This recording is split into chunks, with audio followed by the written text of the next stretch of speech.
Welcome to Take 5, a podcast brought to you by Newleaf Training and Development. Each edition is an inspiring interview with a leader worth listening to. Enjoy! Hey, I'm Paul Butler. I'm one of the client partners at Newleaf Training and Development, and I'm so delighted to be joined today by Jaime Bartol, who is an executive coach. Jaime, for 18 years now here at Newleaf, we focus on our core purpose of simply helping people and organizations better manage themselves, lead others, and grow business acumen. I just wondered, what are your recommended best practices to help people and organizations be their best? But please do start, though, by telling us a little bit more about yourself and your organization, what you do and who you serve. So over to you, Jaime, and I'll wrap it up when you're done. Amazing. Thank you so much, Paul. I am so excited to be here. So to start with who I am and the organization that I run, you know that feeling when you're stuck in your career and you feel like you almost can't take it anymore. It's that agitation that makes you kind of want to crawl out of your skin or scream. That's exactly where my story and my whole coaching organization started. Because here's what I discovered is, this is my favorite phrase right now, is stagnation makes motivation take a vacation. And so in other words, when we stop moving, everything stops working. So I help professionals in career transition really get unstuck by developing their leadership self-concept and learning to move, breathe, and walk into rooms as the leaders they already are. So the three best practices that I love to use with my clients have been seen incredible success is the first one is a cognitive unload practice.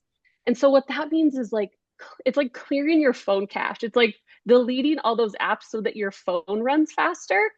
It's a brain dump on a piece of paper every day. For me, I take 10 minutes every morning and just write all the things that are in my brain and just get them out of my head so that I can hold the important things that I have to do during the day. And my clients do this as well and have seen just a release of energy and an ability to hold the big things that are happening at work without having to also hold, I have to pick up the dry cleaning and I have to get the kids here. Like you've already, refreshed and you've had that taken out of your brain.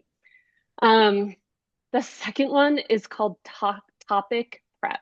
So I actually just heard this podcast. Her name is Allison Wood Brooks, and she wrote this book called Talk, and she was talking about this idea of topic prep. And what she was saying is that in the morning when you're you're getting ready for work, you're thinking about all the conversations you have to have, coming up with 2 to 3 topics that you want to you have in your pocket for those conversations can be so invigorating and lift some of that heavy load off your shoulders. You're going to have to talk to your boss today. What are the 3 things that you want to hit in that conversation? And so that you're not worried about those topics, you already know them, and then you can focus on the meat, really getting your clear communication across. It actually helps others hear what you're saying because you're more concise and you're more clear about that message. And it can really build on ideas in real time. There's an emergence to it too, when you know that you've prepped the topics that you're going to bring up. And the third one is called leadership scouting. So this might be my favorite one. It's where I tell my clients 5 times today, try to see someone else's leadership in action and tell them that you see it and why you think it's so amazing. And this is such an incredible motivator for you.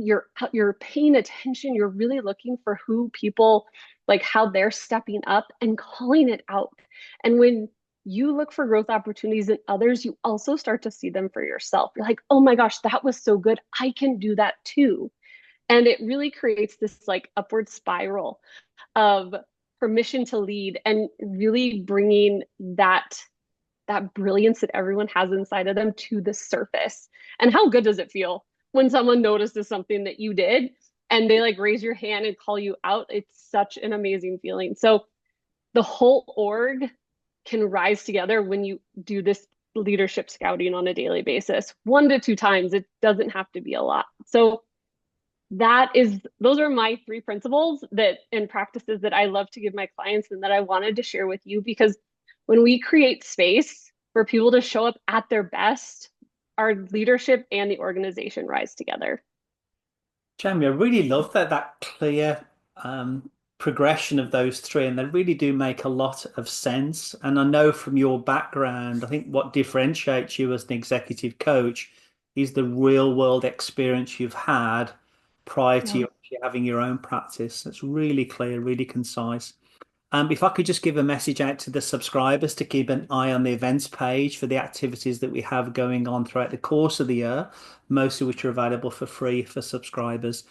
Jamie, could I offer you a rather dreadful virtual high five? Yes, let's do it. Jamie, it's so great to have you with us. And again, thanks for taking a few minutes with us. Yeah, of course. Thanks for having me. Thanks, Jamie. I hope you found that interview useful, and if you did, feel free to rate, review, and share this podcast.